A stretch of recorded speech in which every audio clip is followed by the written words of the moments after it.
Hi, today we're going to talk about how to turn this into something like this using Canva's Magic Studio. Welcome to Canva for Authors. I'm Jeev, I'm a romance novelist and Canva nerd. Last week, Canva unveiled their newest update, quite apart from this cool swooshy thing here.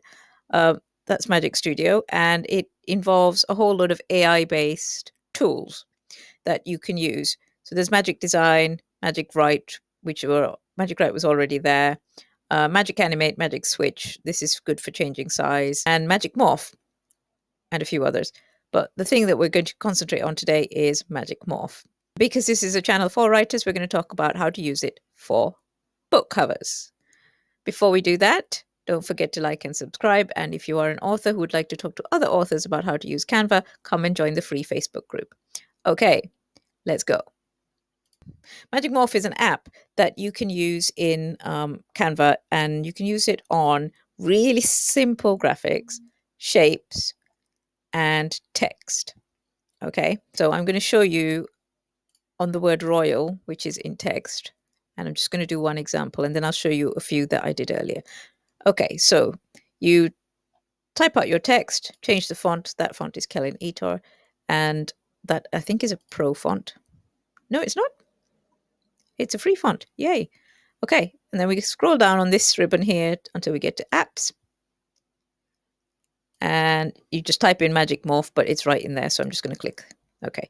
And it says open. Okay. Right. So you choose the element that you want. So you could choose the square or the book or the letters. We're going to do that. And then you have to describe what you want it to look like. So I am going to use solitaire diamond because I want this to be a really bling word when it's done. Right, so I'm going to click Magic Morph. The speed will depend on how fast your internet connection is, and also I guess what time of day and how busy it is and all of that. What have we got? It's not the easiest thing to see, so don't click on here. You will lose this, so make sure you move things across first before you click off your page.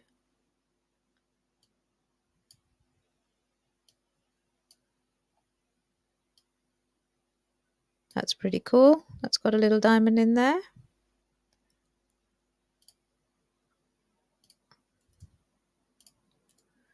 Let's get another page so that we can look at what else has been made. That looks like it's got more diamonds in there. Zoom in a bit. Oh yeah, that's pretty bling, isn't it? What about that one? Also pretty bling.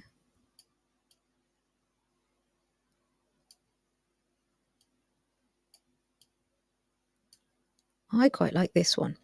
Okay, so you see what I mean? It's taken a word that was plain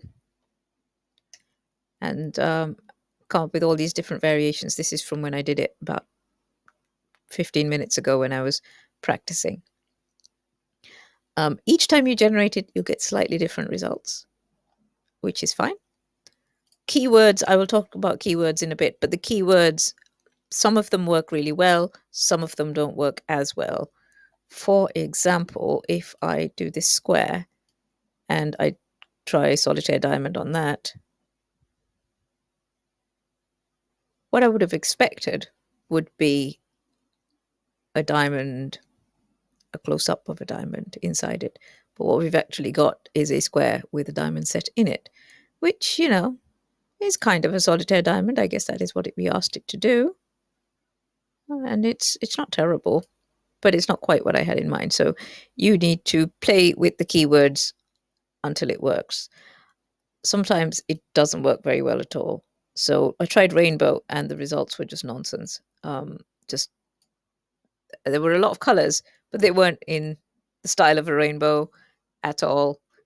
They were all the wrong colors in the wrong places, and it was just weird.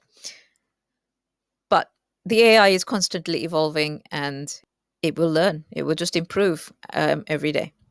Okay, so let's go back to our word royal here. I think that's the one that I decided I liked. So just to give you an example on how you could use it, we're going to design a cover called By Royal Engagement. So Let's find a handsome man in a suit. I think I just searched man in a tuxedo to get this image of this guy. Okay, and let's put some text in there. By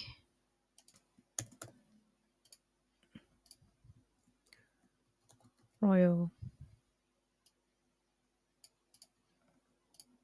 By Royal Command? By Royal Engagement? Let's go by Engagement. By Royal Engagement. Right, that's our title. And then an author.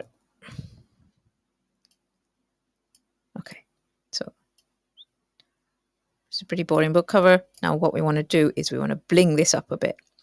So let's get rid of that, and we will turn this to a brush font. Yeah, that might do. Maybe that one. And let's make that also the brush font.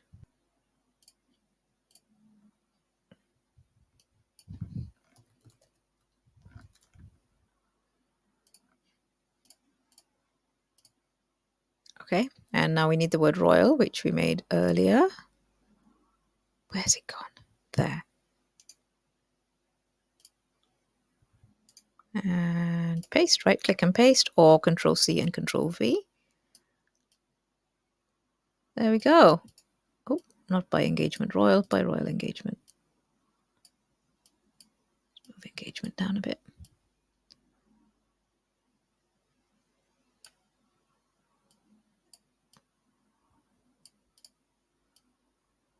If you want to select something that's beneath it, hit the Alt key and it'll select the layer beneath.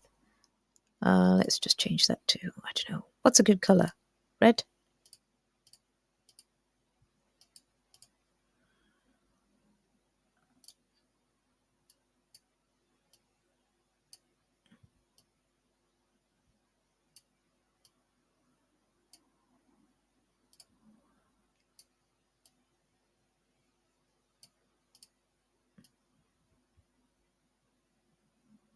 There we go, by royal engagement, and then let's give it a bit more bling. Let's choose a shiny thing and, oopsie, make it small. Come on, shiny thing, let's make you smaller.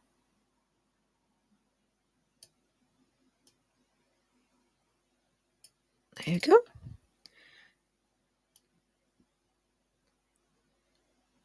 And that looks quite cool, doesn't it?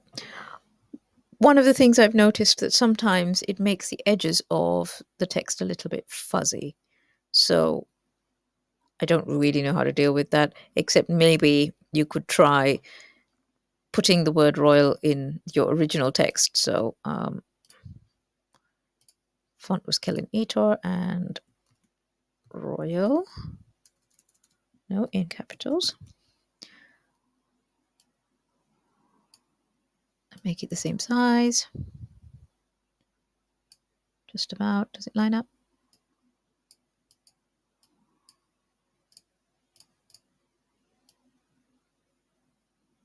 Okay, and then you go to Effects, Hollow, and make the thickness really small.